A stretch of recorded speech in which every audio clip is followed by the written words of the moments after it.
brew culture in Northeast PA.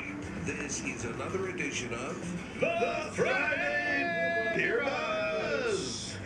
Yes, it is the Friday Beer Buzz, powered by Sabatini's Pizza and Sabatini's Bottle Shop and Bar in Exeter. Sabatini's with the area's greatest selection of rare, craft, and imported beers. Growlers and crowlers and 37 rotating drafts. Sabatini's Pizza and Sabatini's Bottle Shop and Bar, Wyoming Avenue in Exeter. Linda Sabatini, good morning. Welcome. Good morning. Thank you for being here. I'm excited to see what we have in this cup over here. It looks very strong. On the phone, we have Bill from mybeerbuzz.com. Bill? Happy Friday, guys. Happy Friday. Nancy is on a trip right now, and it's bothering people that I'm not saying where she is, but she's at a destination wedding. She'd mentioned it a bunch. And she doesn't usually like when I tell people where she is. I don't know. It's I think a thing, but it's Aruba. She's talked about it, so it's out there. You know, we always, we know Nancy she's not a big IPA fan, and we feature a lot of IPAs on the show. And this week, ironically enough, we're switching up to a stout, and of course, Nancy's not here. And this is not the first time that we've done this in the past. Isn't that right, Linda? We switched up for Nancy, and then Nancy hasn't been here. Well, I didn't know she wasn't going to be here. Maybe I did know and I wasn't paying attention. But when I realized it on the way here today, I'm thinking, man, this because I thought she was going to love this beer. You were trying really hard. Oh, I did. I was actually being thoughtful. And then she goes ahead and goes to Aruba. Is it just coincidence, or is it that there's just a lot of good beers out there, and it just so happens this week is one she would really love?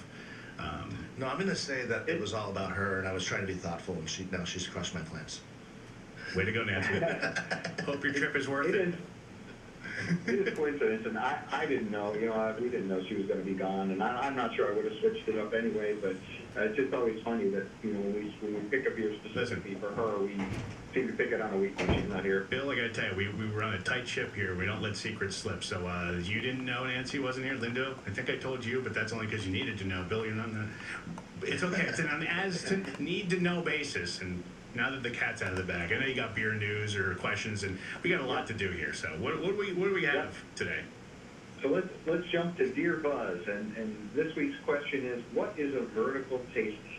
And vertical tasting, we've done them on the show. It's a popular way to sample beer, and it really comes out of the wine world, and it just means that you're tasting different vintages or different years of a beer side by side. So you're tasting a 2020, a 2021, and a 2022 maybe of the same beer. And breweries do very specific series of beers that are meant to be tasted like this, tasted in a vertical taste. And it's not something you would do with like a hoppy beer or any beer that doesn't age well, but it's something that, a beer that ages well, a good imperial stout or a Belgian quad, comparing them year over year over year is really interesting because you get to see what 1 year of age, 2 years of age, 3 years of age do to a beer and how they affect it. And many times they affect it in a very, very positive way. We did one on a previous Christmas show. I don't know, Linda, if you remember that one. We did a vertical tasting of Santa Claus, which was a really wonderfully strong lager Christmas beer, but probably one of the most dangerous vertical tastings we've ever been because it is a really, really strong beer. But it's a fun way to taste beers. And you should definitely try it. And again, don't try it with a hoppy beer. Don't try it with something that's meant to be consumed fresh.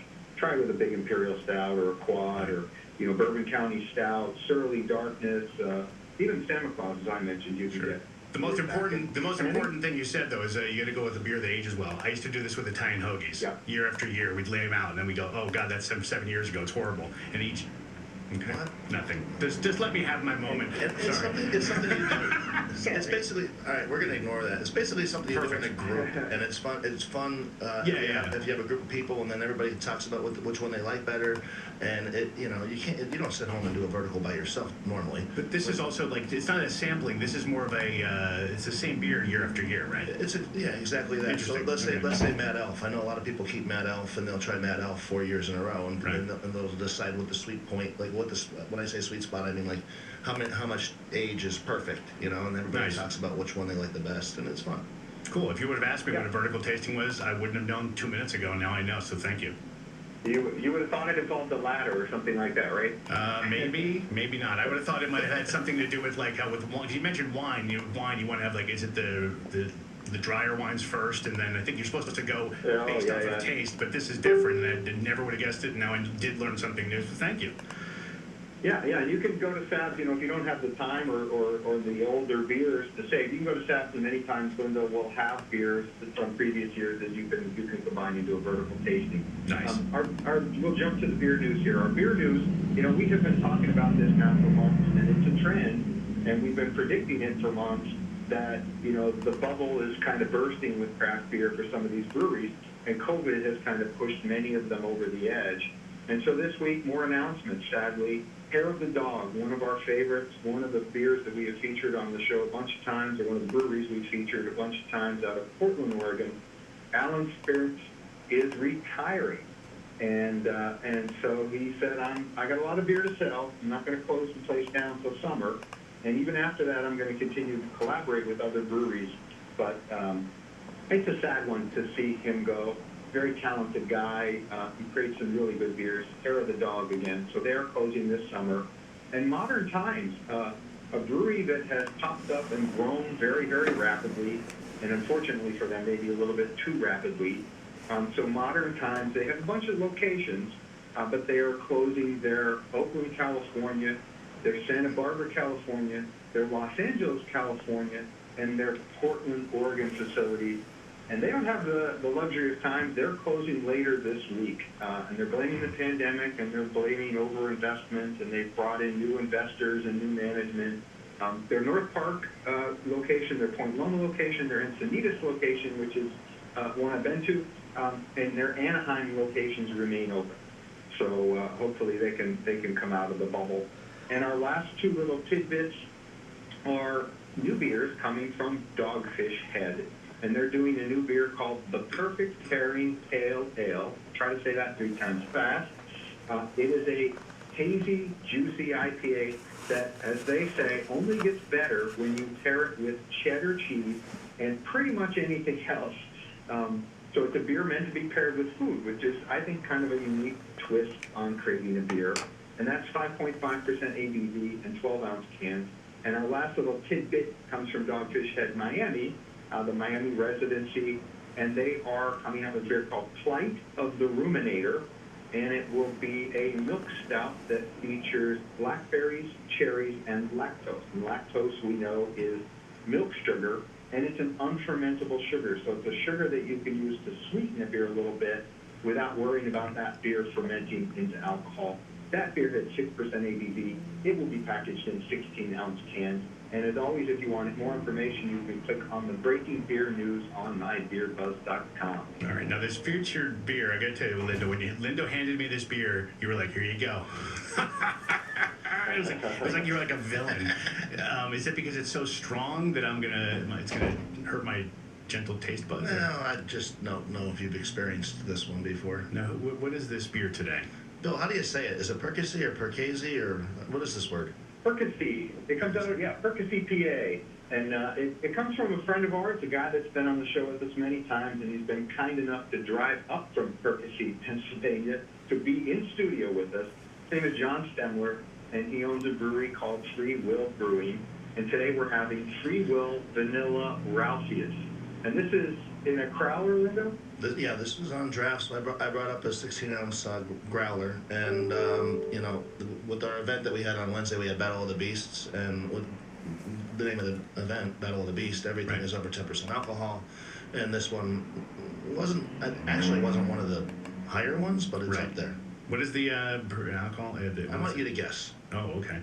Now, are you supposed to smell a beer before you drink it, or yeah? Okay. You didn't taste this yet? No, not yet. It's just about gone. So let's go. Okay, hang on. I smell like, I don't want to say it's licoricey, but there's like a little bit of something. Okay, here we go. Yeah.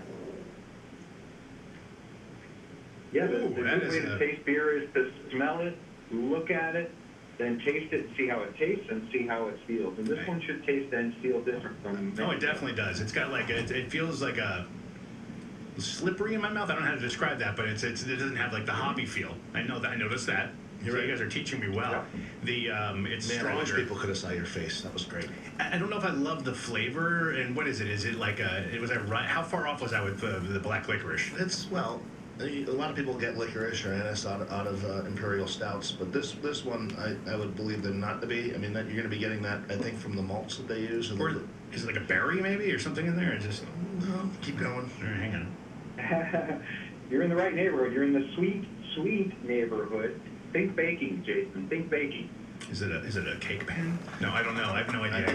That's actually another pretty good descriptor. I mean, because what it is, being a vanilla imperial stout, they do add vanilla beans to it, and then this is barrel aged in a lot of different bourbon barrels, so you might be getting some of the notes from the bourbon, and they say you're supposed to get notes of small batch ice cream, confectionery, chocolate, and cake icing. That was my next guess. That's what I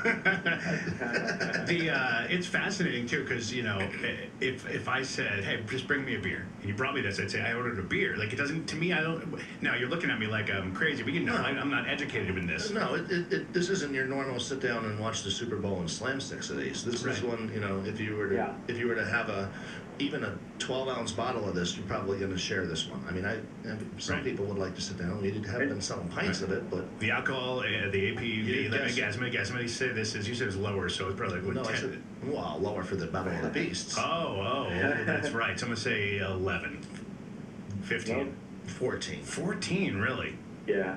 Yep. This particular year is 14. They've been doing Ralphius, I think, since 2013. Ralphius is one of their sought-after beers. It comes out once a year. It's named after one of their dogs. I don't know if it was John or Dominic's dog named Ralphius, but it was a rescue dog, and they do this beer every year. And now they're doing different variants. This is one of the variants, the vanilla variant, and it's just one of my.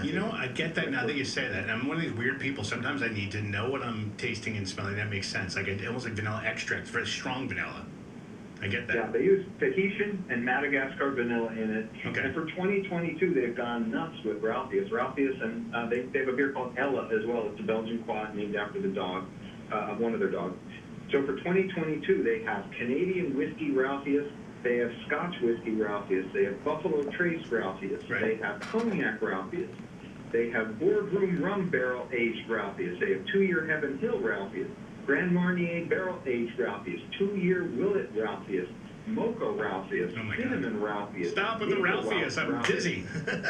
I'm Ralphus dizzy. Bloody Butcher Bourbon Ralphius, Mezcal Ralphius, plain old Bourbon Barrel Ralphius. We have Vanilla Ralphius, Cognac Ralphius. We'll be back next week and he'll finish this. There are 4 or 5 more, honestly. Oh my God. And most of these are available only at their brewery, but we are able to get some of them. So we do have some other ones on the shelf. So if you're looking for different years, this is a good one you could do a vertical of, because we do have many years of this. Nice. Listen, thank you for that info. That's really cool. And that's Ralphius. I was just going to say, great name for a dog, but there's so many other options there. Bill is at mybeerbuzz.com for more beer news. You can go there. We'll do this again. I think I got to email you, Bill. I don't know if you're around Wednesday. We might do a Wednesday or Thursday beer buzz next week. For different reasons. We'll be in touch. I promise. But let me know. This was good. I feel like I actually got a lot out of this personally. I hope everyone else did as well.